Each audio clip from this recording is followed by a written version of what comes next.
लिए चलते हैं इस वक्त भोपाल, जहां पर जनप्रतिनिधियों का सम्मान कार्यक्रम चल रहा है। पिटारा और खजाना खोलने का काम किया है और मध्य प्रदेश के शहरी विकास को एक स्वरूप प्रदान करने का प्रयास किया है। ऐसे हमारे आदरणीय मुख्यमंत्री जी का एक बार जबरदस्त ताली बजा करके स्वागत करें। मैं आपको बताना चाहता हूं कि आज से 3 वर्ष पूर्व जब मध्य प्रदेश के मुख्यमंत्री आदरणीय शिवराज सिंह जी ने मध्य प्रदेश की सत्ता को संभाला था, तो 2 सबसे बड़ी चुनौती और सबसे बड़े उन्होंने सूत्र हम लोगों को दिए थे मध्य प्रदेश में शहरी विकास के लिए। पहला सूत्र था स्थानीय निकायों को आत्मनिर्भर बनाने का और दूसरा सूत्र था पर्यावरण के संतुलन का।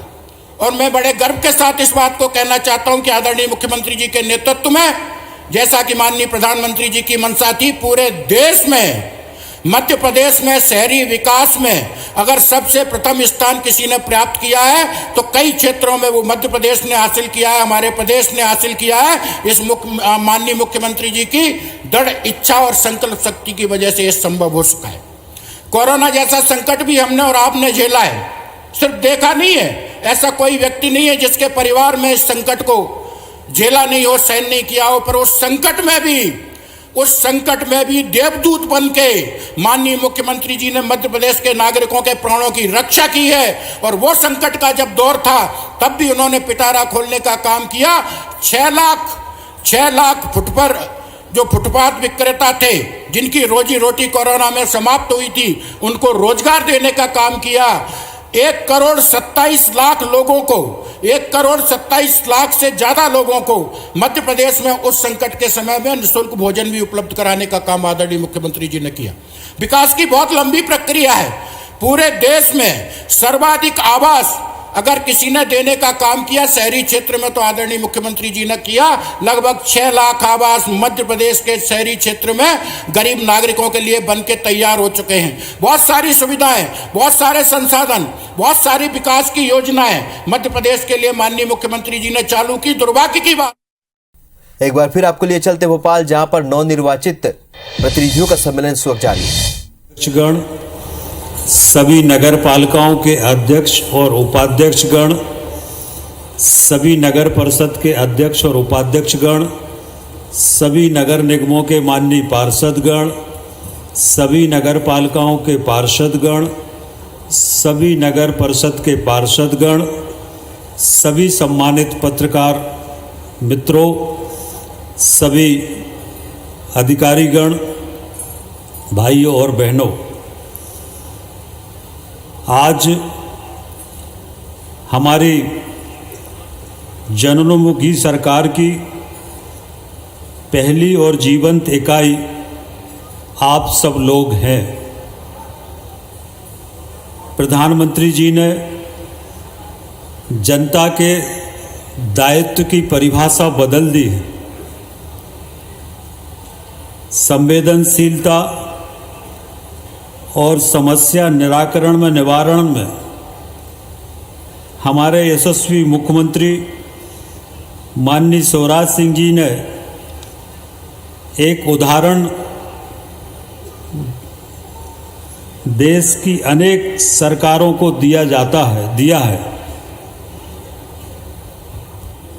इन अपेक्षाओं के रहते आदर्श प्रतिनिधि वो है जो अपने क्षेत्र के विकास, जन कल्याण और समस्या समाधान में अग्रणी भूमिका निभाता है। हम सब मिलकर प्रत्येक नगरीय निकाय के प्रथम नागरिक व समस्त निर्वाचित सदस्यगण यहाँ विराजमान हैं। महिला जनप्रतिनिधि भी 50% की संख्या में उपस्थित है।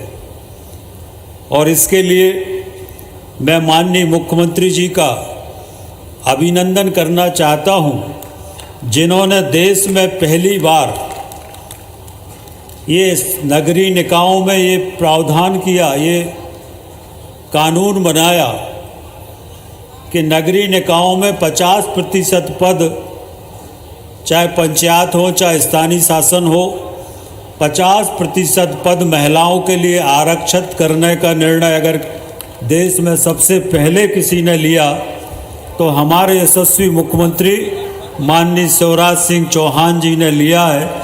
इसलिए बहनों से आग्रह है, एक बार जोरदार तालियों के साथ माननीय मुख्यमंत्री जी का एक ऐसा निर्णय कि आज 50। अब आपको सीधे लिए चलते हैं भोपाल जनप्रतिनिधि प्रशिक्षण शिविर। से अभिनंदन करिए, स्वागत करिए, माननीय मुख्यमंत्री जी का हमको मार्गदर्शन मिलेगा। बोलिए भारत माता की। अरे नगरीय प्रतिनिधि है, जीत जीत के आए हो और नए नए जीत के आए हो, अपने अपने नगरीय निकाय तक आवाज जानी चाहिए। बोलिए भारत माता की, भारत माता की। बोलने के पहले कुछ लोग मुझे दूर दूर से कागज दिखा रहे हैं, तो इसके लिए व्यवस्था की है सुझाव पेटी की, और हम ले भी लेंगे, लेकिन अपना बैठ जाइए प्लीज। अपना प्रशिक्षण का कार्यक्रम है ये, तो प्रशिक्षण के कार्यक्रम के बीच में कागज लेना उपयुक्त नहीं होगा। इसके बाद में हर एक का कागज मामा ले जाएगा और दिल में रख के जो हो सकेगा वो करने का प्रयास करेगा। अभी नहीं, ये नहीं, ये प्रशिक्षण है, देखो ऐसा नहीं करते हैं। मंच पर विराजमान हमारे नगरीय विकास मंत्री, आवास पर्यावरण मंत्री और मध्य प्रदेश के वरिष्ठ और विजनरी नेता आदरणीय भूपेंद्र सिंह जी, उन्हीं के नेतृत्व में इस बार मध्य प्रदेश, इंदौर का तो स्थान है ही, भारत स्वच्छतम राजधानी, मध्य प्रदेश की राजधानी भोपाल स्वच्छतम राजधानी है, लेकिन इस बार शहरी क्षेत्रों में मध्य प्रदेश नंबर 1 स्वच्छता में आया है। इसके लिए मैं भूपेंद्र जी, उनकी टीम को, भदौरिया जी को और आप सबको बधाई देता हूं। एक बार तालियां बजाइए। लेकिन मैं ताली इसलिए भी बजवा रहा हूं, क्या है, नंबर 1 का तमगा छिनना नहीं चाहिए। हमको भी अपने शहर को नंबर 1 पे ले जाना है। आदरणीय भूपेंद्र सिंह जी, आदरणीय ओपीएस भदौरिया जी हमारे राज्य मंत्री, मेरे विधायक साथीगण, भाई रामेश्वर जी, बहन कृष्णा जी, महापौर भोपाल बहन मालती राय जी, इंदौर भाई पुष्पमित्र जी, हमारे सभी महापौरगण मुकेश टटवाल जी, गीता अग्रवाल जी, संगीता सुशील तिवारी जी, माधुरी पटेल जी, प्रहलाद पटेल जी, विक्रम उइके जी, शारदा राजेंद्र सोलंकी जी, अमृता आशीष यादव जी, योगेश ताम्रकार जी, हमारे प्रमुख सचिव नीरज मंडलोई और आयुक्त भरत यादव, सभी नगर पालिका और नगर पंचायतों के मेरे प्रिय अध्यक्ष और उपाध्यक्ष बहनों भाइयों, और सबसे बड़ी संख्या में जो उपस्थित है और सबसे नीचे की इकाई है, जनता सवेरे ही सवेरे जाके जिनको पकड़ लेती मर गए, मच्छर हो रहे हैं, ऐसे मेरे पार्षद बहनों और भाइयों, आप सबका अभिनंदन, आप सबका स्वागत, आप सबको बधाइयां और आप सबको शुभकामनाएं। आप सफल हो और सफल होके जनता की सेवा करते करते आप सब ऐसा स्थान बनाएं कि जनता अपने पलक पावड़े पे आपको बिठा ले और आप अपने शहर और अपने प्रदेश की प्रगति और विकास के लिए लगातार आगे बढ़ते जाएं। 2-3 पहले मैं आपको टिप्स देना चाहता हूं, गुरु मंत्र देना चाहता हूं। देखो, अब पीछे वालों को नहीं दिख रहा हूं मैं देखो मेरे बहन और भाई, ये लोकतंत्र की पहली बैठे रहो। आज मामा खड़ा है, बाकी सब बैठो और चिंता मत करो। ऐसा साथ निभाऊंगा कि आराम से काम करते आगे बढ़ते चले जाओगे, अपने शहर को आगे बढ़ाओगे। देखो, पहली चीज जो आप ध्यान रखना, क्योंकि मेरा अनुभव बहुत बड़ा हो गया है, 33 साल से तो मैं विधायक हूं, सांसद हूं, मुख्यमंत्री हूं, और इसलिए मेरी ड्यूटी है कि आप अपनी ड्यूटी का निर्वाह ठीक से कर सकें। इसलिए कुछ चीजें प्रशिक्षण हैं, इसलिए मैं आपको बताऊं। पहली चीज, हमेशा हमेशा विनम्र बने रहना। देखो कई बार जब हम पद पे पहुंचते हैं तो थोड़ा सा मन में आ ही जाता है, जानते नहीं हो मैं कौन हूं। लेकिन अगर हम में ये अहंकार आया तो आप ये मानिए कि जनता की नजरों से उतरना हम शुरू हो जाते हैं। देखो जनता बहुत बारीकी से देखती है, हर चीज बारीकी से देखती है।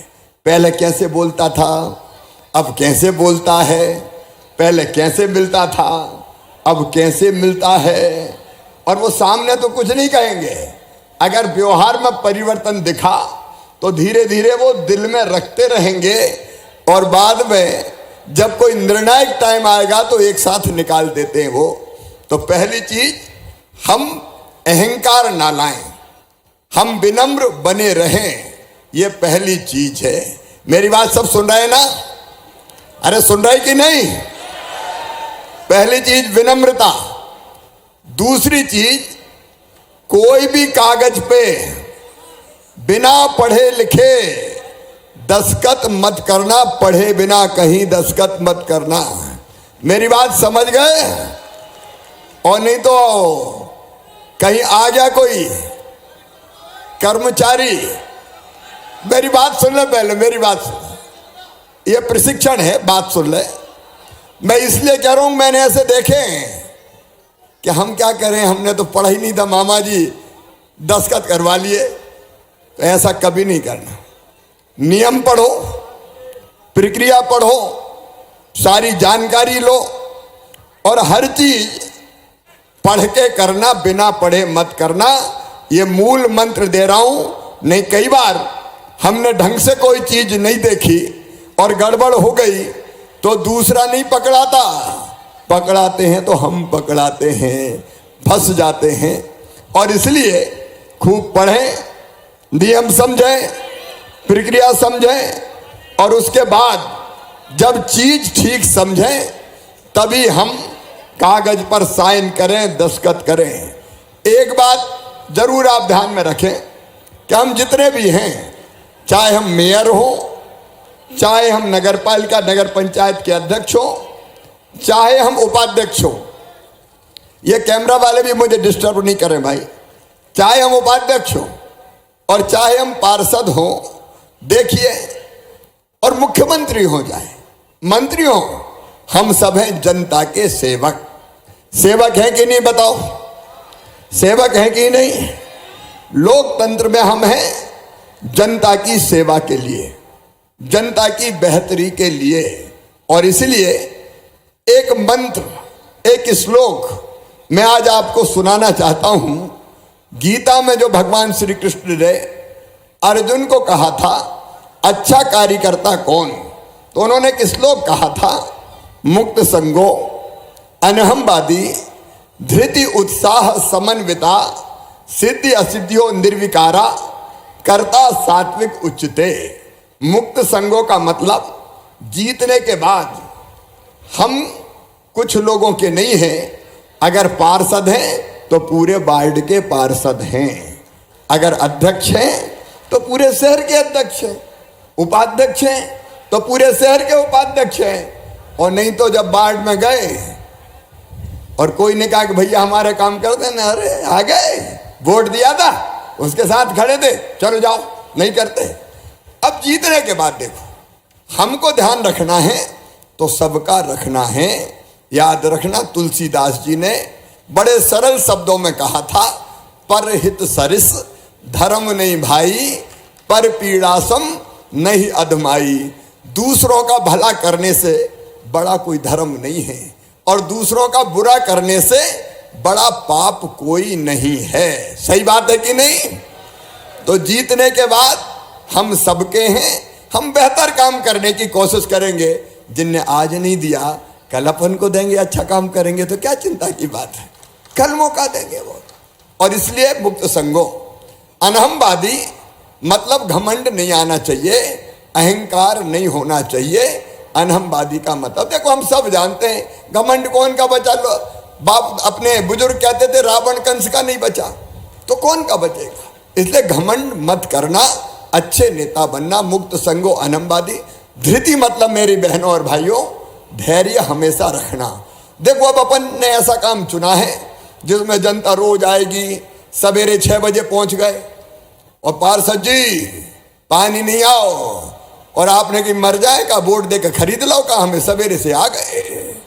अब एक विचार ये हो सकता मन में कि सवेरे सवेरे आ गए, अरे भैया चुने हैं तो आएंगे। भाई जनता के पास जनता तो नहीं आई थी कि आप खड़े हो जाओ, अपन ही गए थे कि सेवा करवाओ, हम आपके सेवक हैं। तो भैया सवेरे भी आएंगे, शाम को भी आएंगे, दोपहर को भी आएंगे, रात को भी आएंगे, बीमार हो जाएंगे तो आएंगे, पानी नहीं मिलेगा तो आएंगे, बिजली नहीं मिली तो आएंगे, मच्छर भिन भिनाए तो आएंगे। क्योंकि वो कौन के पास जाए, मामा तो आसानी से मिल नहीं सकता। सबसे जल्दी कौन मिलेगा, सबसे जल्दी मिलेगा पार्षद। सवेरे सवेरे पहुंच जाएंगे। और इसलिए मैं कह रहा हूं कि मेयर और अध्यक्ष से भी बड़ी जवाबदारी कोई की है तो पार्षद की है, वो बड़ी जवाबदारी है। और मुझे ये कहने में भी कोई दिक्कत नहीं है कि मैं भूपेंद्र जी या भदौरिया जी या पूरी टीम भी अच्छा काम कर पाएंगे तो आपके कारण ही कर पाएंगे, आपके कारण, क्योंकि आप सबसे नीचे घूमते हो। लेकिन ऐसे में धैर्य नहीं खोना। कोई गुस्सा हो गया, हो जाते हैं ना कई बार, आ गए अभी तक कहाँ थे, मरे जा रहे हैं, तो अपन भी गुस्सा हो गए, खरीद लिया क्या तुमने। अरे भैया अपन सेवक हैं तो धैर्य नहीं खोना। अच्छा कई बार दिक्कत होती है, अब जैसे सड़क में गड्ढा हो गए, बरसात बहुत है, पैसा आ नहीं रहे, दिक्कत होती है। हालांकि सड़क के गड्ढों के लिए आज पैसे का इंतजाम करूंगा मैं, क्योंकि हर जगह परेशानी होती है, सबसे कठिन होती है मोहल्ले की सड़कें, तो आज हम कुछ इंतजाम करने वाले हैं। लेकिन सब चीज नहीं हो पाती कई बार, क्योंकि व्यवस्था करना पड़ता है, इंतजाम करना पड़ता है। तो ऐसे में भी हमने कोशिश की और सफल नहीं हुए तो मन कई बार व्यथित हो जाता है, दुखी हो जाता है, कहाँ फंस गए यार। लेकिन ऐसे में धैर्य नहीं खोलना, धैर्य नहीं खोना, रास्ता निकालने की कोशिश करना। और इतना मैं आपको विश्वास दिलाता हूं कि हमारी सरकार, हमारे मंत्रीगण, आपके मेयर, अध्यक्ष आपको पूरा सहयोग करेंगे, मिलके हम करने की कोशिश करेंगे। और एक बात और सुनो, उत्साह से हमेशा भरे रहना, धृति उत्साह।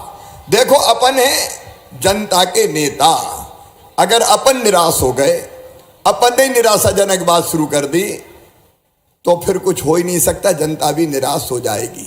देखो नेता वो है जो कभी निराश और हताश नहीं होता, हर परिस्थिति में जो रास्ता निकालता है। तो उत्साह से भरे रहना। नहीं जनता आई अपने पास कि फलाना काम नहीं हो रहा तो अपन ने भी कह दिया अरे नहीं हो सकता, बेकार की बात है यार। लेकिन हम देखो दो तरह के लोग होते हैं, एक वो होते हैं जिनके पास जिंदा जाए तो उसको भी मुर्दा कर दे, अरे कुछ नहीं हो सकता, अरे सब बेकार है। वो अच्छा भला आदमी आए तो उसको भी मुर्दा कर दे। और एक वो हो सकता है, एक वो होता है जो मुर्दे में भी प्राण फूंक दे कि कैसे नहीं होगा, मिलके करेंगे, करके देंगे, चिंता मत करो, उत्साह से भरे रहें। तो ये भगवान कृष्ण ने कहा है, वो मंत्र मैं दे रहा हूं। ऐसे कार्यकर्ता जो सफलता और असफलता में भी समान होते हैं वो होते हैं सात्विक कार्यकर्ता।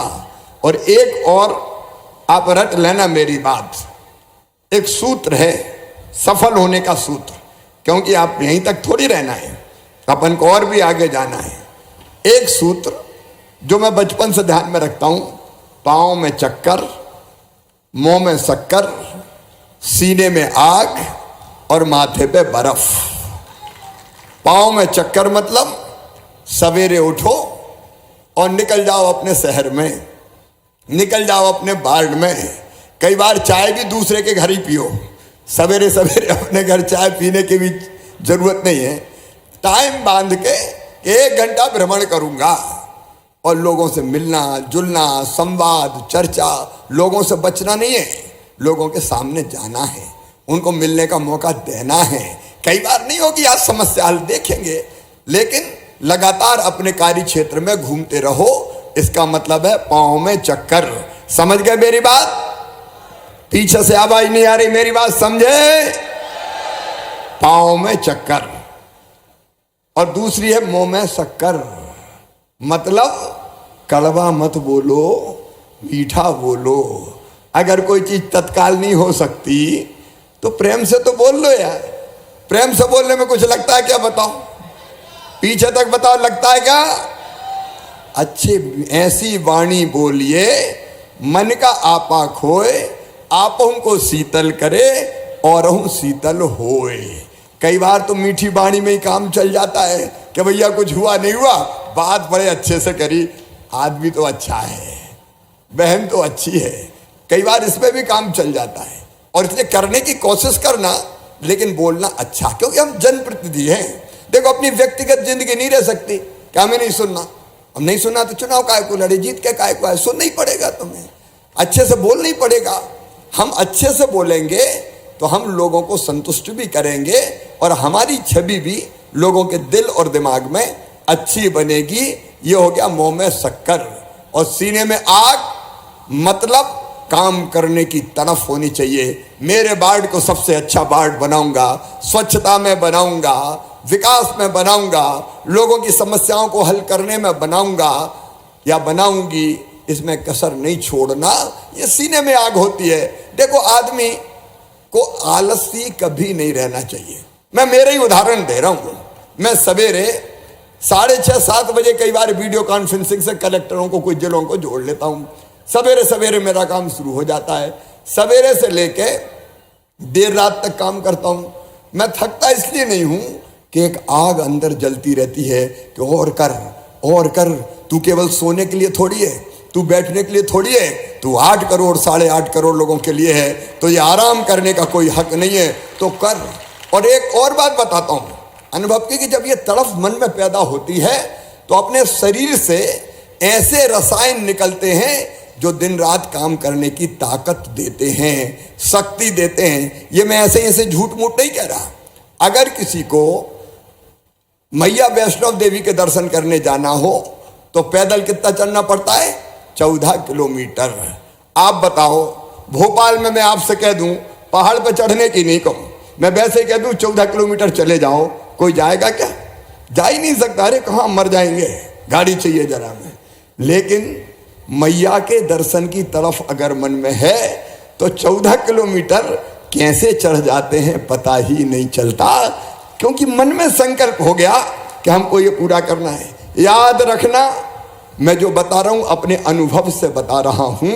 अगर मन में तड़फ है तो शरीर से ऐसे रसायन निकलते हैं जो दिन और रात काम करने की ताकत आपको दे देते हैं, जैसे नरेंद्र मोदी जी को भी भगवान ने दी है। ये आता है अंदर से। और इसलिए ये अगर सीने में आग रही तो अपने आप वो चीज हमारे शरीर को उसके लायक बना देती है। और माथे पे बर्फ का मतलब है दिमाग ठंडा रखना। समझ गए नहीं मेरी बात? जरा जरा में गुस्सा हो गए, नाराज हो गए, पहुंच गया सवेरे सवेरे, बड़े गड्ढा और धूल है तुम्हारे क्षेत्र में, और अपन ने भड़क के कह दिया क्या कर लोगे? है तो है तो है, पता चला वही वायरल हो रहा है, वही छप रहा है। अच्छा एक ध्यान और रखना, आजकल ये मोबाइल बड़ा खतरनाक है। ये सोच के रखना कि जो कहते हो ये मत सोचना कि अकेले में कह रहे हो, जो कहोगे वो वायरल होगा और फिर लोग बताएंगे देखो पार्षद क्या कह रहा है, देखो अध्यक्ष क्या कह रहा है। कई बार देखा ना, जरा जरा सी चीजें वायरल होती रहती, टीवी में आ जाती, मीडिया में आ जाती है। और इसलिए माथे पे बर्फ का मतलब संयत रहना और कोई चीज ऐसी ना निकले कि जिसके कारण अपनी प्रतिष्ठा खराब हो। तो ठंडा दिमाग अपना रहना चाहिए। ये हमारे सफल होने के गुण हैं। हमको सफल जनप्रतिनिधि बनना है, हमको सफल राजनेता बनना है। और एक बात मैं फिर दोहरा रहा हूं, नियम प्रक्रिया पूरी पढ़ना। आज उपलब्ध करा रहे हैं ना हम सारे नियम प्रक्रिया, आज उपलब्ध करा रहे हैं आपको। अब पढ़ के समझ लेना। इतनी चीजें हैं करने की, उनमें से कुछ मैं आपको बताऊंगा कि जनता को निहाल कर दोगे। जितनी चीजें हम दे सकते हैं उसी में अगर ढंग से समझ लिया, हम कैसे कर सकते हैं ये जान लिया, योजनाएं पहचान ली, तो मैं सच कहता हूं, आप जनता के दिल पे राज करोगे, ये मेरा दावा है। आप जनता के दिल पे राज करोगे। लेकिन हम पढ़े ही नहीं, देखे ही नहीं, तो फिर चीज समझ में थोड़ी आएगी। इसलिए सारी चीजें समझना। अब छोटी छोटी चीजें हैं, बिल्डिंग परमिशन पहले 30 दिन में मिलती थी, अब तय कर दी है 15 दिन में। अब इसमें तय कर दिया है कि जो अधिकारी नहीं देगा वो आपको करवाना है, वो मुझे नहीं करना। जो अधिकारी निश्चित समय में नहीं देगा, हमने कानून बनाया है। उस कानून में public service delivery guarantee act, अगर सारी औपचारिकताएं पूरी होने के बाद भी कोई परमिशन निश्चित समय सीमा में नहीं दे रहा, तो उसके खिलाफ जुर्माना हर दिन लगता जाएगा, और वो हर जाने के रूप में जिसका काम देर से होगा उसको दिया जाएगा। लेकिन अगर अपन को पता ही नहीं है तो हम कैसे करेंगे? हर एक सर्विस की, हर एक सेवा की समय सीमा तय है। देखिए, अपने जो काम है शहरी विकास के, एक विजनरी मास्टर प्लान, उसका प्रभावी क्रियान्वयन हमको करना है। शहरी अधोसंरचना का, जिसमें सड़क, पानी, सारे निर्माण के काम आते हैं, उनको ठीक से बना के देना है। एक बात, सबके लिए आवास। मैं आज बड़ी खुशी से कह रहा हूं, भोपाल की मेयर भी यहां बैठी है, और हमारे भाई रामेश्वर शर्मा, उनके क्षेत्र में कल कार्यक्रम था। मैं कल बहुत गदगद और प्रसन्न था, बहुत गदगद और प्रसन्न था, इसलिए कि हमने मध्य प्रदेश में माफियाओं पे कार्रवाई की। गुंडे, दादा, दबंग, बदमाश, ये जनता की जिंदगी को दूभर कर देते हैं, बड़ी बड़ी जमीनों पे कब्जा कर लेते हैं। इनके डर के कारण कई बार लोग इनके खिलाफ आवाज नहीं उठाते। मध्य प्रदेश की धरती पर ऐसे गुंडे, बदमाश और दबंगों को कुचल के हमने 21,000 एकड़ जमीन मुक्त कराई है, 21,000 एकड़ जमीन।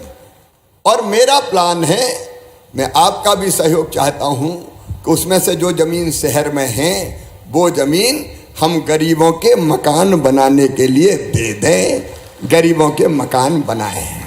बोलो ठीक है कि नहीं? पीछे तक से आवाज आए, ठीक है कि नहीं? कल उसकी शुरुआत हुई है नीलवड़ से। बड़े बदमाश थे, पता नहीं कौन कौन थे, नाम मैं नहीं लूंगा, उन तो जमीन मुक्त कराई। कुछ लोग बचाने भी आए, तो हम कहें इनको तो नहीं छोड़ेंगे हम। जो जनता की 40 एकड़ जमीन दबा रखी, बताओ भोपाल में, बताओ भैया, ऐसा होने देना चाहिए क्या? छुड़ा ली, जेल भेज दिया, और कल गरीबों के मकान बनाने के लिए भूमि पूजन कर दिया कि अब गरीबों के मकान बने। हर शहर में जहां ऐसी जमीनें हैं, वहां गरीबों के मकान बनेंगे। देखो, पहली चीज, कम से कम रहने की जगह तो हो रे गरीब को। धन्नू पन्ना कल्लू लल्ला मन्ना जुम्मन कहां जाएगा बताओ? झुग्गी झोपड़ियों में, बदतर स्थिति में, कितनी खराब स्थिति में कई जगह पड़े रहते हैं। तो अपना संकल्प है, जिसमें आपका मुझे साथ चाहिए, सबको आवास, और उसकी पहली चीज है सबको जमीन। तो जिनके पास कुछ है ही नहीं, एक तो अर्बन डेवलपमेंट के प्लान में भूपेंद्र जी भदौरिया जी बैठे, गरीबों की जगह अधिकारी बैठे होना ही चाहिए। कहां जाएंगे गरीब बताओ? कहां जाएंगे? आए, कामकाज करने आए, गिट्टी तोड़ने आए, पत्थर ढोने आए, गारा बनाने आए, घर बार छोड़ के आए, पेट की आग बुझाने के लिए आए, और हम उनको तिरस्कार की नजर से देखें, कहां जाएंगे मेरे बहनों और भाइयों? मैं दिल से आज आपसे कह रहा हूं, आप उनके लिए मददगार बन सकते हो। हम मिलकर साथ काम करेंगे, सबके लिए रहने की जगह। और इसलिए हम एक फैसला कर रहे हैं। एक फैसला वो ये कि 31 दिसंबर 2020 तक शहरों में जो गरीब जहां रह रहा है, वहां उसको रहने के लिए पट्टा दे दिया जाएगा। बोलो होना चाहिए कि नहीं? पीछे तक आवाज आए, होना चाहिए कि नहीं? देखो, लोगों की नजर अलग अलग होती है काम करने की। कुछ लोग होते हैं जो सोचते हैं अरे गंदगी बढ़ी है। मैं गंदगी की बात नहीं कर रहा, हटाओ इनको, ले जाओ बाहर। कहां जाएंगे भैया वो? कैसे पेट भरेंगे? क्या उनके बाल बच्चे नहीं है? क्या उनका परिवार नहीं है? इसका अर्थ ये नहीं है कि कोई कहीं भी मकान बना ले। आगे हम अपनी प्लानिंग में ही गरीबों के लिए स्थान सोचेंगे कि आबादी इतनी बढ़ेगी तो गरीब इतने आएंगे, तो इतनी जगह गरीबों के लिए भी चाहिए, जो खरीद नहीं सकते उनके लिए भी चाहिए। बताओ, इंसानियत के नाते ये होना चाहिए कि नहीं? और इसलिए प्लानिंग में ही करेंगे। लेकिन अब तक जो रह गए हैं, और कई बार ऐसे नियम बना देते हैं भैया, ऐसे नियम बना देते हैं कि जमीन मिल ही नहीं पाए उन्हें, पता नहीं क्या क्या लिख देते हैं, ऐसा नहीं ऐसा, वैसा नहीं वैसा। भैया साफ बात है कि जिनको देंगे उनको कोई नियम प्रक्रिया जो भी हम बनाएंगे 31 दिसंबर 2020 तक की, तब तक के लिए उनको निशुल्क दे देंगे। निशुल्क देके कहेंगे भैया ये तेरे घर की जगह। ये मैं गांव में भी करने वाला हूं। आज शहर की बात बता रहे, गांव में भी देने वाले हैं रहने की जगह। उसके बाद मकान, वो भी हमको ढंग से देखना पड़ेगा। प्रधानमंत्री आवास योजना के मकान। और हमारी अब कोशिश ये रहेगी कि जो जहां रह रहा है, कई बार आपने देखा होगा बड़े शहरों में मेयर बैठे हैं, ऐसी जगह मल्टी बना दी जहां लोग जाते ही नहीं है, क्योंकि वहां काम ही धंधा नहीं मिले। पेट भरने के लिए अगर दूर जाना पड़े 40 किलोमीटर, तो वहां कैसे जाएंगे? तो भैया जो जहां रह रहा है उसको वहीं बसाओ, ये कोशिश करो। ठीक बात है कि नहीं? ताकि अगल बगल में काम धंधा चल सके। मैं इसमें आपसे पूछना चाहता हूं, ठीक है कि नहीं? सब नहीं बोल रहे, ठीक है कि नहीं? क्योंकि अपन को मिलकर काम करना है। आज हम काम करने के लिए इकट्ठा हुए, कर्मकांड नहीं है। क्या है, मुख्यमंत्री ने एक भाषण झाड़ा और निकल गए? काम करने के लिए इकट्ठे हुए हैं। और इसलिए हम ऐसी चीजें, वैसे ही एक बात और, एक बड़ी समस्या है आज की नहीं, 30 साल पहले, 40 साल पहले, कई जगह तो 50-50 साल पहले, इंदौर में, भोपाल में, ग्वालियर में, जबलपुर में, अलग अलग जगह, कई जगह किसानों ने जमीन बेची, या कोई बिल्डर आ गया उसने जमीन बेची। गरीब आदमी, मध्यम वर्गीय, निम्न मध्यम वर्गीय, थोड़ी बहुत पूंजी थी, पूरी पूंजी लगा के जैसे तैसे प्लाट खरीद लिया। अब देखो, एक प्लाट मेरा हो, एक मकान जिंदगी में बना पाऊं, ये सबसे बड़ी हसरत रहती है इंसान की, कि मरने के पहले अपनी जिंदगी में एक मकान बना दूं अपने बच्चों के लिए। होती है कि नहीं होती? तो होती है। अब उसने उस चक्कर में प्लाट ले लिया, जैसे तैसे जिंदगी भर की कमाई लगा के उसने मकान खड़ा कर दिया। उसके बाद फिर नगर निगम आया, नगर पालिका आई, नगर पंचायत आई, ये तो अवैध है, यहाँ सड़क नहीं बनेगी, यहाँ पानी नहीं आएगा, यहाँ फलाना नहीं होगा। मैं आज कह रहा हूं प्रशासन को, नई अवैध कॉलोनी अगर कोई बिल्डर काटे, जेल भेज दो।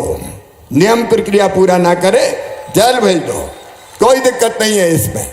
वो नहीं होना चाहिए अव्यवस्था। लेकिन पुरानी कई दिनों से जहां घर बना बना के लोग रह रहे हैं, बताओ उसको वैध बनाना चाहिए कि नहीं? आपको बनाना है, मुझे बताओ बनाना चाहिए कि नहीं? आज हम ये तय करके जाएंगे, सरल नियम प्रक्रिया बना के, और उनको वैध करने का काम करेंगे, ताकि मध्यम वर्गीय और निम्न मध्यम वर्गीय भाई और बहनों को कोई दिक्कत ना हो, कोई परेशानी ना हो। हाँ, इतना जरूर है कि अपने शहर व्यवस्थित रहने चाहिए, और इसके लिए उनसे संवाद किया जा सकता है, उनसे बात की जा सकती है। वो बात हमको निश्चित तौर पर करना चाहिए, वो निश्चित तौर पर करना चाहिए। मैं नहीं इस पक्ष में हूं कि अव्यवस्थित हो, गड़बड़ हो, निकलने की जगह ना बचे। अगर सार्वजनिक प्रयोजन की कोई जमीन है तो उनको समझा के हम दूसरी जगह बसाने का भी काम कर सकते हैं, वो भी करना चाहिए। सड़क चौड़ी करना है, करना चाहिए। स्वच्छता लाना है, लाना चाहिए। लेकिन वो संवाद किया जा सकता है, केवल गरीब की कीमत पर नहीं होना चाहिए, गरीब को व्यवस्थित करके होना चाहिए। ये हमारी ड्यूटी है। इसके साथ मैं आपसे एक निवेदन और कर रहा हूं कि पूरे दिन की और सप्ताह की आप समय सारणी बनाएं, कि दिन में 1 घंटा वार्ड में भ्रमण करूंगा, 1 घंटा कार्यालय में बैठूंगा, 1 घंटा निर्माण कार्यों की गुणवत्ता देखूंगा। देखो, अब निर्माण के काम इतने हो रहे हैं अलग अलग जगह, पेयजल के हो रहे हैं, सीवेज के हो रहे हैं, सड़कों के हो रहे हैं। आप मुझे बताओ, अगर ये काम गुणवत्तापूर्ण नहीं हुए तो अपन अपने शहर को ठीक कर पाएंगे क्या? नहीं कर पाएंगे। कई बार गुणवत्ता का ध्यान, अब कई जगह सीवेज का सिस्टम या पीने का पानी सड़क खोद दी और पता चला कि बाद में ढंग से भरी नहीं, जबकि उसको रीस्टोर करने की व्यवस्था है। तो ये काम कौन देखेंगे? ये निर्माण के काम भी आप ही देखेंगे, ताकि हमारे जो निर्माण के काम है वो गुणवत्तापूर्ण हो। देखो, अपना काम एक स्वच्छता जैसे विषय, सवेरे सवेरे निकल गए, वो देखा, स्वच्छता में मध्य प्रदेश को नंबर 1 बनाना ही है और आपके शहर को भी नंबर 1 आए, इसके लिए कोशिश करना है सबको। भाई ये हो सकता है, जब इंदौर कर सकता है तो बाकी शहर क्यों नहीं कर सकते? अपना दूसरा काम है, जो निर्माण के काम हो रहे हैं उनकी गुणवत्ता ठीक रहे। देखो, एक बार स्वीकृत जो काम हो गया, पीने का पानी, तो 35 साल तो चलनी चाहिए व्यवस्था। सीवेज के सिस्टम बन रहा है तो कम से कम 50 साल तो चलना चाहिए व्यवस्था। इसलिए आपकी ड्यूटी है, आप निर्माण के काम की गुणवत्ता देखें। और एक काम में मैं आपसे निवेदन कर रहा हूं, एक काम में समझौता मत करना। हो सकता है किसी को अच्छी बात ना लगे मेरी, लेकिन फिर भी बताना मेरा फर्ज है। और वो बात यह है कि अपने वार्ड में निर्माण के काम का ठेका नियमानुसार खुद तो नहीं ले सकते, लेकिन अपने आदमी को दिला दिए। और अपने आदमी, बाकी तो नियम प्रक्रिया होती है, लेकिन मन में आ गया कि तुम्हें जिता दिया, अब तुम इतना ही नहीं कर सकते, ठेका दिलाओ हमें। अब अपन उस चक्कर में कहीं पड़ गए भैया, और कोई को मिल गया और उसने अच्छा काम नहीं किया, तो या तो उसके खिलाफ कार्रवाई होगी या काम खराब होगा। बताओ, होगा कि नहीं होगा? बोलो यार। देखो, मैं एक उदाहरण बताऊं आपको। एक जगह, मैं तो उदाहरण ही बता रहा हूं, भारतीय जनता पार्टी के, चूंकि मैं पार्टी का कार्यकर्ता हूं, ये यहां मैं पार्टी की बात नहीं कर रही, उदाहरण बता रहा हूं मैं। एक जगह पार्टी को वोट कम मिले, तो मैंने पता किया गहराई में कि बात क्या है। तो पता चला कि एक ठेकेदार जो संबंधित है पार्टी से, उसने एक सड़क बनाई, उस सड़क में गड्ढे बहुत हो गए, आने जाने में जनता को बहुत दिक्कत थी। तो जैसे गड्ढा दिखते थे तो वो ठेकेदार दिखता था, और वो ठेकेदार दिखता था तो पार्टी भी संग दिखती थी। तो लोग उनका, यार गड़बड़ इसने की है तो अपन भी गड़बड़ कर दो। ये मैं बहुत व्यवहारिक बात, बेलाग होकर बात बता रहा हूं।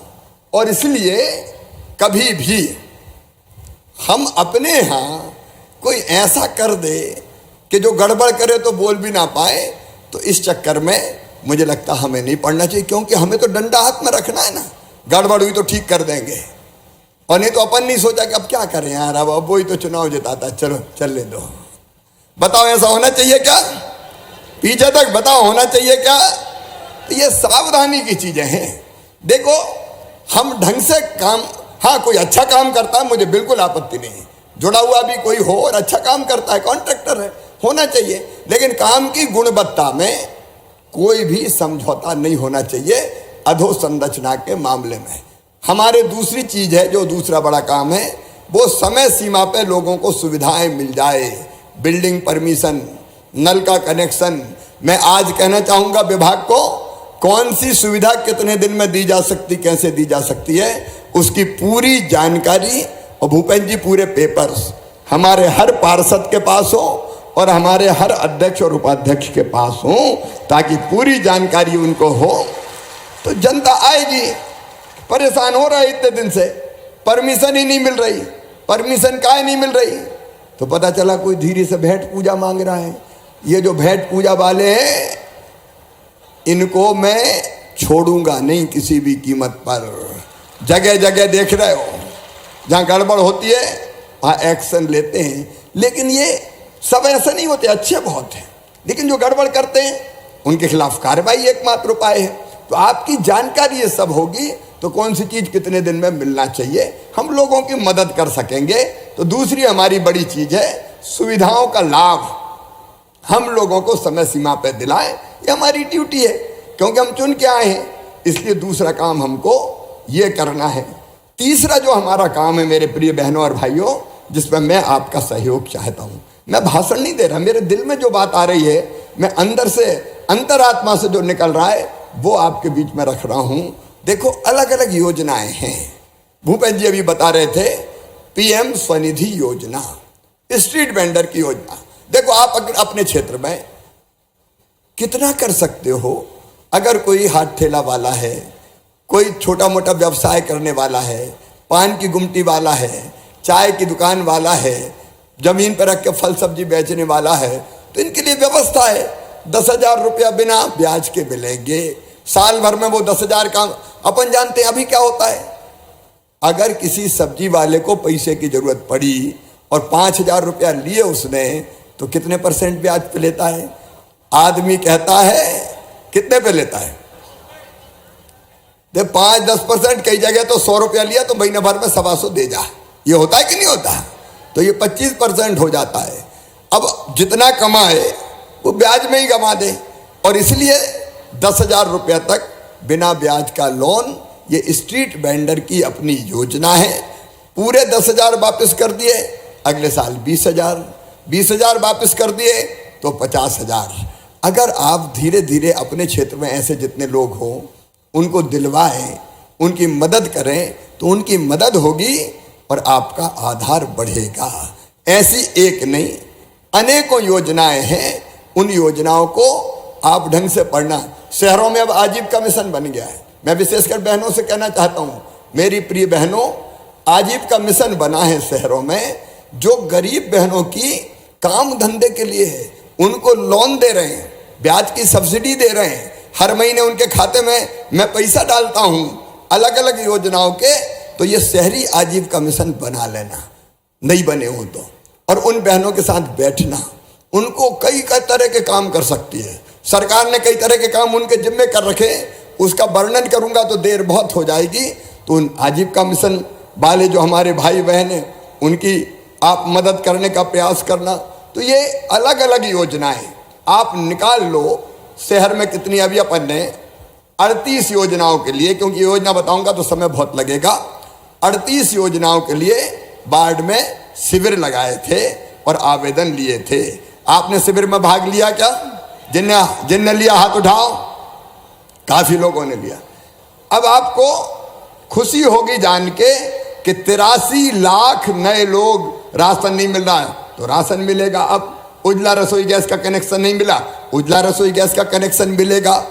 अब इन सब योजनाओं का, पेंशन नहीं मिल रही, पेंशन मिलेगी। अब इन सब योजनाओं का लाभ मिले। बताओ, अपनी ड्यूटी है कि नहीं? अरे है कि नहीं अपनी ड्यूटी? इसलिए अभी थोक में लाभ मिल गया। अब फिर भी अगर कोई रह गया हो तो वार्ड में भ्रमण के समय जानकारी अपन को मिल जाए और उसकी योजनाओं का हम फॉर्म भरवाएं।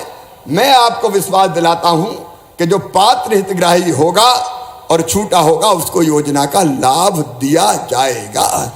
ये मिलके करें ना, मामा भी करे, मंत्री भी करे, मेयर अध्यक्ष भी करें और पार्षद भी करें। सही में काम में मजा आ जाएगा। मैं अकेला नहीं कर सकता ना, मैं कैसे करूंगा? हम सब मिलके करेंगे तो कितनी मदद। 38 योजना, उनकी जानकारी भी देंगे।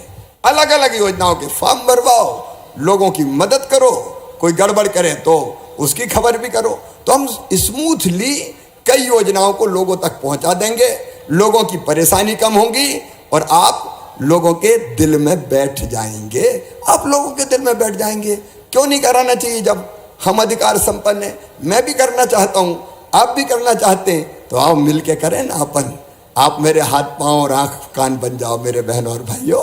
आज मैं ये कहने भी आया हूं कि मिल के इन सब चीज़ों को हम करेंगे तो इन योजनाओं का बेहतर क्रियान्वयन हम कर पाएंगे। 2-3 चीज़ें और, बाकी विस्तार में नहीं जाऊंगा। कुछ आपके बारे में भी मुझे बोलना है। एक, स्वच्छता में नंबर 1 आना ही चाहिए हमको। ये हमारी पहचान। और आपको पता नहीं कितने रोग कम हो जाते हैं जो स्वच्छ शहर है, वह बीमारियां कम हो जाती है। एक मेरा निवेदन और है, बाकी सब काम करते हुए अपने शहर में एक स्थान ऐसा निश्चित करो, एक स्थान ऐसा निश्चित करो कि जहाँ पेड़ लगाएं। कोई का जन्मदिन हो, कोई की शादी की वर्षगांठ हो, कोई माता पिता की स्मृति में मैं रोज लगाता हूँ, रोज पेड़ लगाता हूँ, क्योंकि शहर को अगर हरा भरा रखना है, वातावरण पर्यावरण ठीक रखना है तो पेड़ जरूरी है। उसके महत्व को आप जानते हैं। तो हम शहर में जगह होगी नहीं है तो तय करें, और शहर बड़ा है तो ज़्यादा जगह तय करें, क्योंकि वो बहुत दूर थोड़ी पेड़ लगाने जाएगा। छोटे शहर में एक जगह तय कर सकते हैं नगर पंचायत में, बड़े शहर में वार्डों में कर सकते हैं हम, कोई ना कोई जगह जहाँ जगह हो। तीसरी चीज, सुरक्षित शहर, हमारे शहर सुरक्षित बने। देखो भाई एक बात साफ है, बिल्कुल एकदम साफ, कि माँ बहन और बेटी की तरफ गलत नजर से देखा, किसी ने दुराचार किया तो मामा तोड़ देगा, छोड़ेगा नहीं किसी भी दिन। आप जानते कई जगह बुलडोजर चलते हैं, हम केवल जेल भेज कर नहीं रुकेंगे, हम आर्थिक कमर भी तोड़ के उसको तबाह और बर्बाद कर देंगे। माँ बहन और बेटी की बेइज्जती बर्दाश्त नहीं की जाएगी, और इसलिए कई जगह बुलडोजर भी चलता है। तो बुलडोजर चलना अच्छा है कि नहीं बताओ, पीछे तक बताओ, अच्छा है कि नहीं? भैया जो बातों से नहीं मानते और दुष्ट है तो क्या किया जाए, उसी से मानेंगे तो बुलडोजर से ही मानो, फिर क्या दिक्कत है। और एक मध्य प्रदेश में हमने फैसला किया कि मासूम बिटिया के साथ अगर गलत हरकत होगी तो सीधा फांसी के फंदे पे लटकाया जाएगा। मुझे खुशी है, सबसे पहला राज्य मध्य प्रदेश बना, और अब तक 79 लोगों को फांसी की सजा सुनाई जा चुकी है। मेरे बहन और भाइयों, ऐसे दुष्ट हैं, कई बार तो निकट के लोग निकलते हैं, कई बार परिवार के लोग निकलते हैं, और कैसा जमाना आ गया है रे, कई बार तो बाप निकल जाता है, आत्मा रोती है, तड़पती है कि हो क्या गया है। लेकिन ऐसे लोगों को सबक सिखाना ही, ये मैं सभी पिताओं से माफी मांगता हूं, ये आम नहीं है, लेकिन कोई एक आध करोड़ों में ऐसी घटनाएं हुई है, आपने पढ़ी होगी अखबारों में। और इसलिए हमारे शहर को सुरक्षित बनाना, सुरक्षित रखना जरूरी है, और इसलिए उस काम को भी हम लोग मिलके करेंगे। शहर की सुरक्षा व्यवस्था पुख्ता रहे, माहौल ऐसा हो कि रात में भी मेरी बहनें और बेटियां शहर में निकल जाएं, उसकी व्यवस्था करना बहुत ज़रूरी है। मैं आपसे 3-4 चीज़ें और कहना चाहता हूं। एक, आप सबसे मेरा निवेदन और अपील है, कई फ्लैगशिप योजनाएं हैं हमारी। एक अमृत योजना, इसके अंतर्गत घर घर पीने के पानी की व्यवस्था की जा रही है, और इसमें हम 12,000 करोड़ रुपया खर्चा करने वाले हैं। इसकी स्वीकृति इस साल से शुरू हो जाएगी। अलग अलग शहरों में जहां पेयजल और सीवरेज की व्यवस्था नहीं है, हमारी कोशिश होगी कि पीने का पानी और सीवरेज का सिस्टम, मैंने मुख्यमंत्री बन के मुख्यमंत्री शहरी पेयजल योजना बनाई थी, तो जगह जगह पानी की पाइपलाइनें बिछी, कई घरों में जल आया, लेकिन हम कोई शहर और कोई घर नहीं छोड़ेंगे। इसका भी ठीक से उपयोग कैसे हो और काम ठीक हो, इसकी आप चिंता कीजिएगा।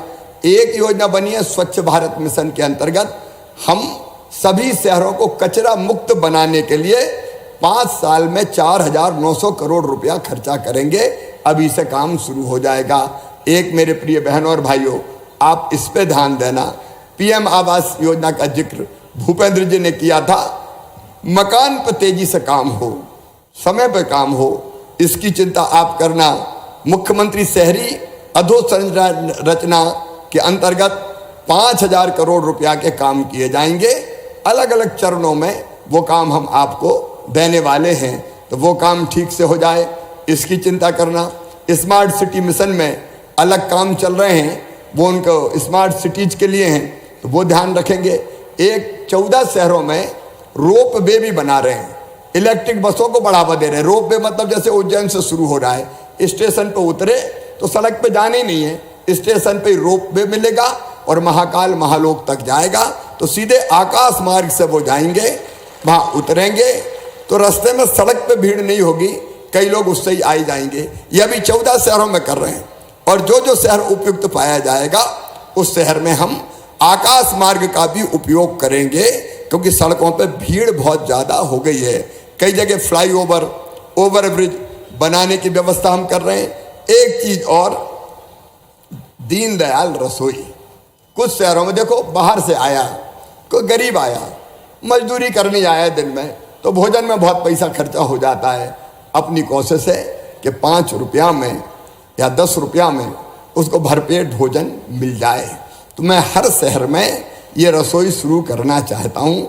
कुछ शहरों में चल रही है, जो बड़े शहर में ज़्यादा शुरू करना चाहता हूँ। इसमें आप सबका सहयोग चाहिए। बोलिए, चलना चाहिए कि नहीं?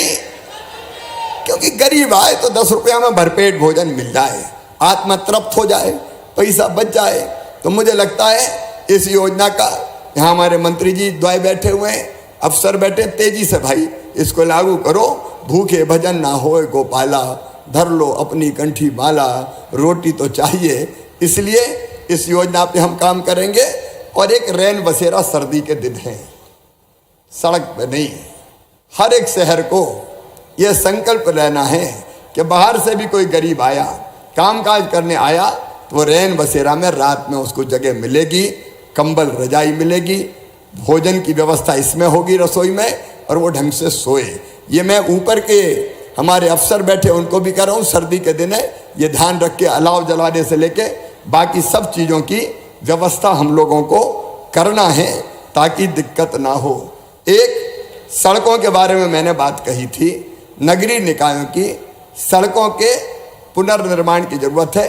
तो अभी हम फैसला कर रहे हैं कि आज हम अभी जो व्यवस्था हम करने वाले 770 करोड़ रुपया इन सड़कों के सुधार के लिए हम खर्चा करेंगे। अलग अलग निकायों में जहाँ सख्त आवश्यकता है, ये पैसा एक बार की सहायता सड़कों के गड्ढे ठीक करने के लिए दी जाएगी। तो उसकी आप चिंता कीजिएगा। एक और मुख्य नगर पालिका अधिकारियों के रिक्त पद हैं, कई अच्छे सीएमओ कई जगह नहीं है, ये शिकायत आती है। कई जगह मैं जाता हूँ तो कोई गड़बड़ मिलता तो मैं हटाता भी हूँ, लेकिन एक केडर बनाना बहुत ज़रूरी है। और इसलिए हम इनमें पदोन्नति भी करेंगे और नई सीएमओ की भर्ती भी करेंगे, और अच्छे प्रभारी सीएमओ मिल जाए उसका इंतजाम करेंगे ताकि आप ढंग से काम कर सकें। किसी भी कर्मचारी की भगवान करे दुर्घटना में मृत्यु ना हो, लेकिन कई बार ऐसी घटनाएं हो जाती है। इसलिए सफाई कर्मचारियों के लिए जो समूह बीमा योजना लागू है, उसमें मृत्यु होने पे 2 लाख रुपए की राशि दी जाती है। उसको बढ़ा के भगवान ना करे कभी राशि देना पड़े, हम 5 लाख रुपया की व्यवस्था करेंगे ताकि उसका परिवार पल सके, परिवार को मदद मिल सके। नगरीय निकायों के कार्यालय भवन जहाँ नहीं है, वहाँ 1-1 करोड़ रुपए की राशि कार्यालय भवन के निर्माण के लिए दी जाएगी ताकि बैठने का एक विशेष स्थान हो सके। नवगठित जो नगरीय निकाय हैं उनमें 80-80 लाख रुपया तत्काल प्रारंभिक कामों के लिए हम देंगे ताकि वहाँ कुछ काम तत्काल प्रारंभ हो सके। और इसके साथ मेरे प्रिय बहनों और भाइयों, देखिए मैं मुख्यमंत्री हूँ और आप पार्षद हैं या अध्यक्ष हैं, ये भेद मैं नहीं